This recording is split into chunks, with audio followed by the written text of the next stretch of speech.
Hello people, welcome! Let's discover together Coral PaintShop Pro X6. Leave comments to help us improving our pronunciation.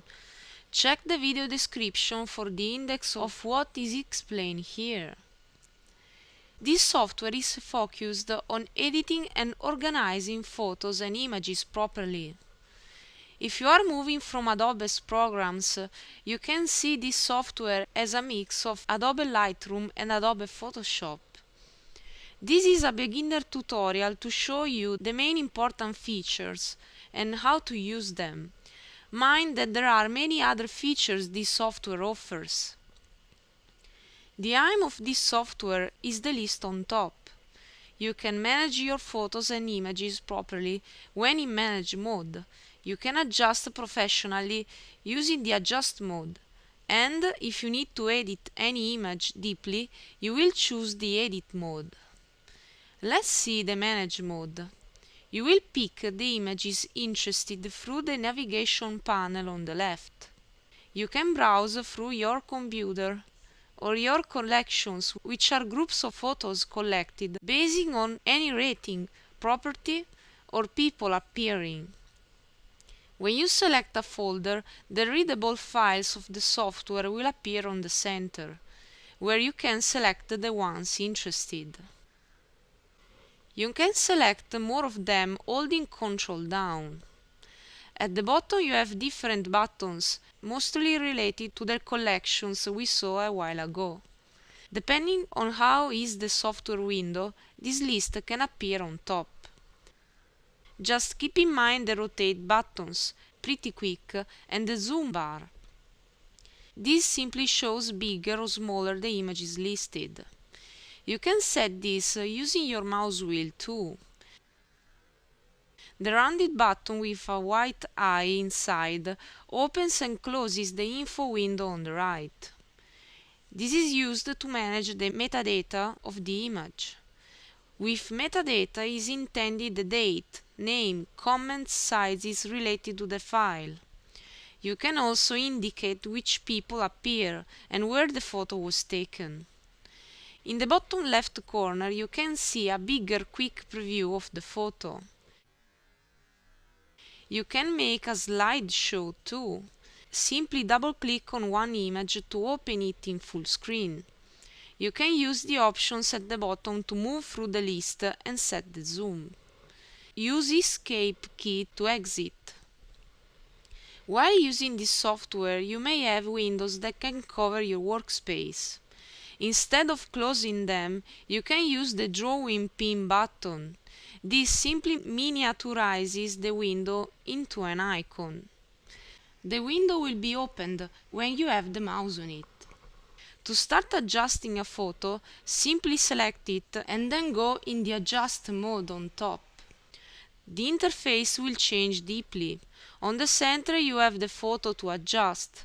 On the right a series of effects ready to be used. You can apply them simply double-clicking. Remember that you can delete your latest action pressing Ctrl and Z with your keyboard. On top you have some quick buttons. The first two ones lets you save. You can share using the Share button. You can find again the Rotate buttons. Use the bin to delete the image from your computer. The two light blue buttons lets you undo or redo any action. More on the right there are the navigation buttons, like the zoom bar and the zoom lens. You can use 1:1 to watch the photo with its original size, or choose the next button to fit the image with the workspace. Use the Hand tool to move along the photo, especially if it is zoomed in. Below the workspace you find the Organizer panel. This is exactly like the Manage mode, but miniaturized. Through this page you can jump to the next photo when you finish with the current one. On the left you have all the tools to make a quick and professional adjustment. On top you have the histogram that shows how colors are distributed. The red is for the red color, the blue for the blue one, and so on. The more a color is on the right, the more intense it will be. Give to it a glance while apply the editings in the future. Let's now pick this photo on purpose. First of all, we need to rotate and crop it. You can rotate using the quick buttons on top. Then you can cut the parts not important using the crop tool, the first icon on the extreme left. Simply click and drag the edges to change the contours. Drag inside to move the area to save. Approach the small square to rotate the area. To be more precise, you can use the options on the left. On the area is shown a small list of options. Click the arrow to clear the crop. You can create another one, clicking and dragging on the photo. Use the green icon to apply the crop action. Remember that you can go backwards using Ctrl and Z. Then we can start enhancing the photo, improving lightness and contrast in brightness and contrast section. You can edit dragging on the bar, clicking and typing the correct value, or using the up and down arrows.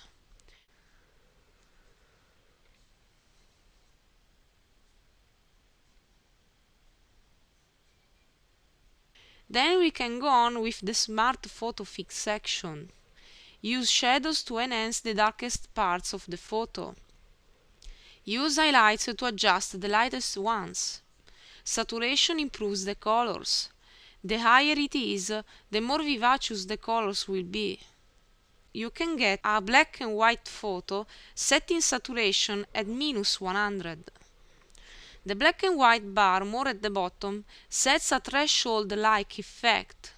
An harsh one can be created putting the two indicators right on the center. If you are in distress, you can click on Suggest Settings to let the software find the right values for you. You can further adjust the color going to white balance using temperature and tint. You can use this section to apply a color filter as well, using high values. The last step is to reduce noise, especially if the photo is a little blurry. There are many things you can do. In Fill Light and Clarity, you can change the lightness intensity with Fill Light and increase or reduce blurriness using Clarity. If you need something more powerful, you can go to High Pass Sharpen, setting the radius, the strength, and the blend mode. Digital noise removal is more focused on the noise created by the camera when the photo was taken. It is pretty useful if the camera wasn't professional. You can give an emboss effect using the local tone mapping section. Try it out. Without going to an expert level using the edit mode, you can obtain advanced editings using the icons below the histogram. Use Clone Brush to cover parts of the photo you don't like, using parts of the photo itself. Simply right-click where you want the brush to start copying from. You will see a transparent circle with an X inside as a reference. Then hold your mouse down and drag to brush. The brush will paste exactly what it is inside the reference circle at the moment. On the left, you can change the settings related to your brush. Very useful and easy is the red eye tool. Set the radius of the eye on the left and then click on the eyes. The makeover tool improves the aspect of people. Toothbrush makes teeth wider. Just make sure not to make lighter the whole face. Use blemish fixer to give color to the face, like with makeups. Eyedrop is used to whiten the eyes externally. Suntan is really cool. It makes people tanned very naturally. Finify makes people thinner. However, do not abuse with this tool, since it simply modifies the size of the photo. When you are done, save the photo. Mind that you can modify an image much deeper, using the edit mode. If you are interested in the Edit workspace, check the related video in this show. I hope you enjoyed this video. Check the other videos in this show to get more into PaintShop Pro X6. Thanks for watching.